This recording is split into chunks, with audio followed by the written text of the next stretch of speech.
Hey everybody, welcome to the Focus Garage. Mike here. In today's episode, we're going to talk about why Harley Davidson, in my opinion, is failing.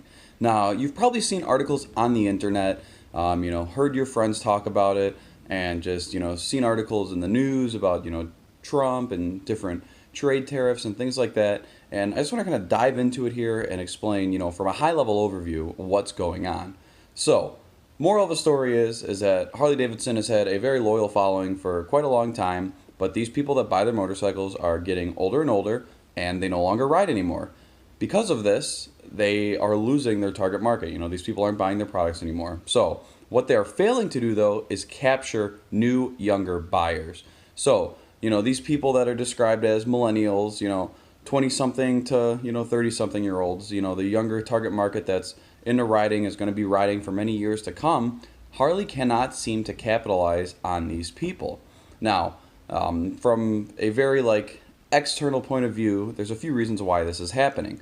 A lot of people say that Harley Davidsons have a lot of aging technology, so to speak. So they're not by any means the most modern motorcycles out there. And what happens is they keep failing to evolve. So they've got these old bikes that are, appealing to older people because, it's been the same for so long. It's what they remember. It's what they like. But when you look at these young people that are not buying them, it's something that they're not really interested in. And I'm going to kind of explain why that may be. So there's two things, at least, that I would personally say when people look at, two things that people look at when buying a motorcycle or a car or just any kind of product, so to speak. You're going to look at basically performance, so performance, features, kind of stuff like that, and then price. So the real problem here, and before I get into all of this, just know that I actually currently do own a Harley Davidson. I didn't buy it new, so again, that wouldn't matter to their market because I bought it used, so they didn't get any money from the sale of me buying the motorcycle. I bought it used because it was much cheaper, which we'll explain. So back to performance and price. If you have a top tier performing brand or item, you can ask a top tier price for that because the premium of your product can justify the price. So if you've got something that is expensive, you better have the specs to back that up. Harley Davidson does not. Their motorcycles, by comparison to other brands, whether it's Kawasaki, Yamaha, Suzuki, even Indian and a few other brands here, BMW, it is known to not have the top tier performance. So the motors are kind of underperforming. The braking is down. The motorcycles don't have as much lean angle and things like that. And on top of that, they're more expensive than brands that do offer more bang for your buck. So, for example, here, Harley Davidson has this whole promo thing where they're supposed to release, a couple new models every single year for the next, so many years. And a big bike that they just released is the FXDR, and they're describing this as a power cruiser motorcycle, and it's a little bit radically styled. It's different from their other motorcycles, so the typical Harley buyer might not really like this motorcycle, so it's supposed to appeal to the younger crowd. And don't get me wrong, this bike does look really good. It's a good looking motorcycle, and they're saying that it's got modern LED lighting, improved lean angle, it's got a big V-twin engine in it, but pricing. This bike starts, I think, $21,998, so it's $22,000. If you take that $22,000 and you cross-shop it in with other motorcycles, you can get so much more for your money. It just doesn't even make sense.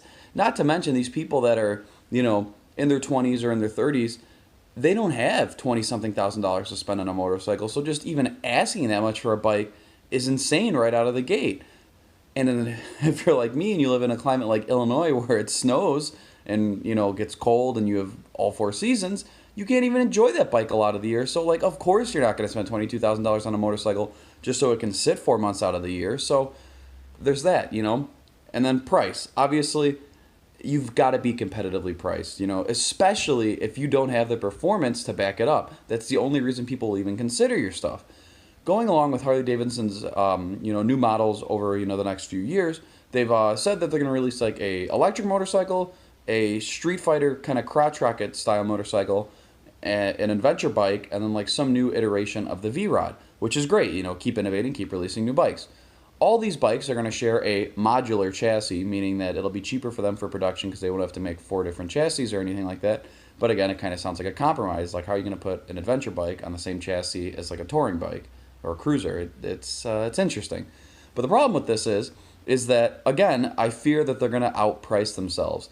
You know, they're going to have this adventure bike, which I'm sure will probably be a great bike by its own standards.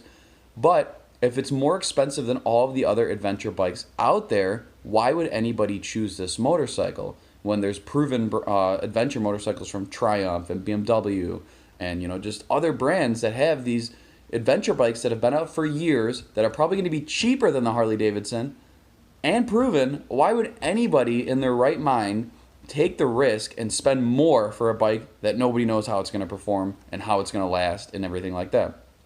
It just doesn't make sense. So, you know, when people like me, and, you know, I don't mean to speak for a mass of people here, but people like me typically shop with bang for your buck in mind. And I think that's the biggest miss that Harley Davidson is coming up on here, is that they don't offer a whole lot of bang for buck. Now, I know that a lot of people don't buy Harley Davidsons because they're the best performing or they're the best price. They buy into the brand because of the lifestyle. You know, they like the vibrations, they like the noise, they like all the clothing, and they like the gear. And, you know, you're essentially buying into the brand, which is cool. And, you know, it's all good. But I feel like that's one of those things that's more towards the older generation of people. I feel like the younger generation of people aren't as brand loyal. And you can even look at this when it comes to car shopping. Like, for example, you've got Kia and Hyundai, which were kind of looked at as a joke, you know, just 10, 15 years ago. And now they've got all these features in these cars, and even compact cars, you know, like Kia Fortes and Hyundai Elantras, like heated seats and, you know, LED taillights, stuff like that, you know, premium level features in economy level cars, and people buy this stuff. They don't care that it's a Hyundai, they don't care that it's a Kia.